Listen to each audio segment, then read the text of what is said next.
G'day! Today I want to take you through how I make my giant Santa cookie.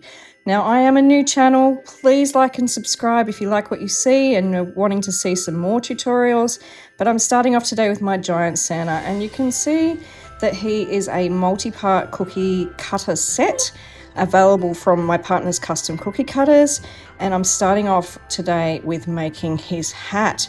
So we've got a bit of spray oil first down on the cookie cutter, just to make sure that this fondant that I'm rolling in and filling into these different little parts is going to come out nice and easy when I want to press it down and remove it.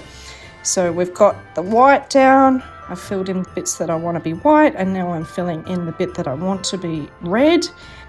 And I'm just smoothing out all of those edges because that will give me a much cleaner finish. Finally, I'm going to roll out a little bit more white, and this is going to be my base fondant, so you're not actually going to see any of this colour, but it does just help secure all those different colours together and give me a nice polished finish. I go over it once with my rolling pin just to make sure that that fondant's really secured down. And then I gently lift it away and we are left with that piece, which I will now use my cutter for. Just cut away all of that excess fondant that I don't need, and we are left with his hat. Moving on to the face now. So I've got a section here of skin tone fondant. You can obviously use any skin tone you like. This is just what I had on hand. And I'm filling in that face area. Look, it does want to come out a bit. That oil will make it want to pull loose a little bit. That's okay. You just push it back into place. No problem. I'm trying to roll this out as thin as I can, just so that I can see where those edges all are, because I want to clean that up. I want to make sure that I'm removing any of that excess where I don't want the skin tone showing through. So I'm just using a scribe here just to follow those lines of the mustache and where his nose is. And I'm going to use that sort of edge, just following it along, and pull away any bits that I don't need in that space. I'll use my finger now just to tidy up those edges to make sure it's nice and clean. You want it as clean as possible, but I am going to paint over some of this, so I'm not going to be too particular about it on this occasion, just clean it up as best I can. And I'm next going to take a little bit of white, and this is going to be my entire base because everything else can just be white now. I'll paint in the mouth and the nose. So rolling that out, reasonable thickness so that I can make sure that that fills that entire cutter space. Rolling over again firmly to adhere the skin tone to the white, pulling that away gently. And now I'm going to be able to use my cutter to cut away all that excess white fondant. So just lining it up so it makes that nice clean cut around the edge. And now we can move on to his body. So I'm going to start with black. I always buy my black and my red fondant pre-coloured. I just find these colours can be quite difficult to achieve, so I do buy pre-coloured when it comes to red and black. So just filling in to start with his belt as well as his gloves. So black can be one of those colours that can be a bit messy to work with as well, but I'm using just a little bit of excess to pull away all of that stuff that I don't want there. And again, where his gloves are, I'm just going to use my scribe to follow those lines and pull away any excess that I don't want before I fill in the next part, which will be the cuff of his sleeve, which I'm going to do in white.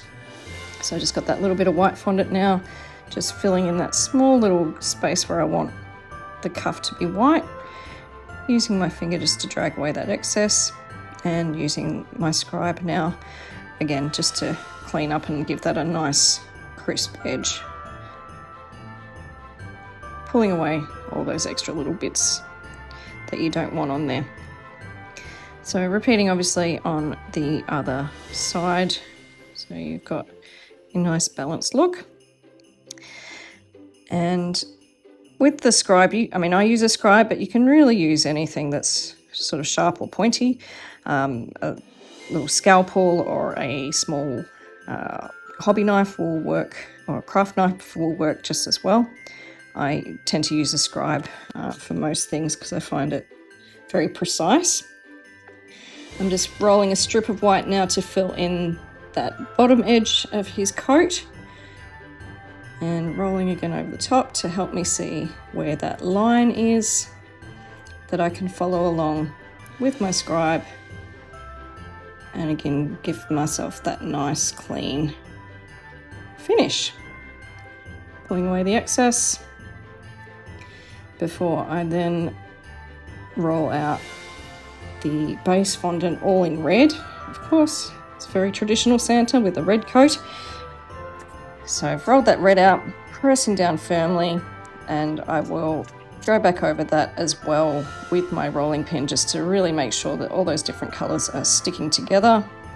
Gently pull that away, and there it is. That's his final coat. I'm just using my finger just to really tidy up any sort of lumps or bumps that have come through with pulling that all away.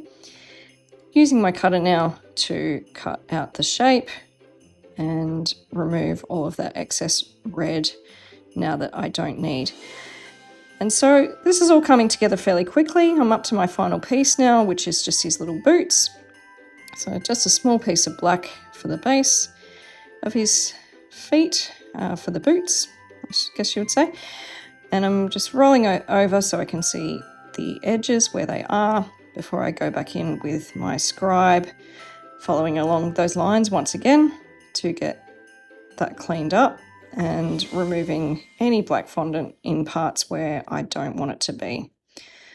So just gently dragging away those extra little bits that I don't want there. There is this little strip down the centre between his boots that I'm going to clean up as well. I mean, you could leave it there and it wouldn't really matter. You only see just like a millimetre of this gap when it's all pushed down together. But I just like to have it cleaned up and have it looking nice. So I'm going to use my red base again, which will be his pants showing through, pushing that down, rolling firmly over, and gently lifting it away. So you can see just that tiny strip of red between the boots. I just like to have that look, but you could have it really any, you could leave that black if you really wanted to. So that's our final piece. Now I'm just going to use some spirit. You can use rose spirit. I like to use this strawberry spirit because I think it smells better. And I'm using some luster powder. Now I'm using the brand Sweet Sticks, which I really love. It has a nice, beautiful metallic finish. And it's a lovely even application when you mix it with the spirit. Now because I've used a bit of spray oil, this and the spirit is hitting that oil still, it does want to separate a little bit. I'm not too worried about that because I'll go over and do a second coat and you won't notice that it's looking that little bit patchy. So I'm using a little bit of metallic gold for his belt buckle, using the pink for his nose and for his mouth, and just an extra optional I guess little feature you can do is go in and just give him a little bit of blush on the cheeks as well. I think that really brings out the character and makes him look extra cute. So I do usually take that additional step and give him that rosy cheek look that Santa is known to have. And I'm just going to get a little bit of black as well to do his eyes. Now again, you could leave those if you wanted to, but I like them to sort of stand out. And I am just going to go and do a second coat of all of this to make it really pop and stand out. And I think he's going to come together and look really cute. He makes a beautiful gift or for sharing for a Christmas table. And remember to like and subscribe if you want to see more of this sort of content. Thanks for following along.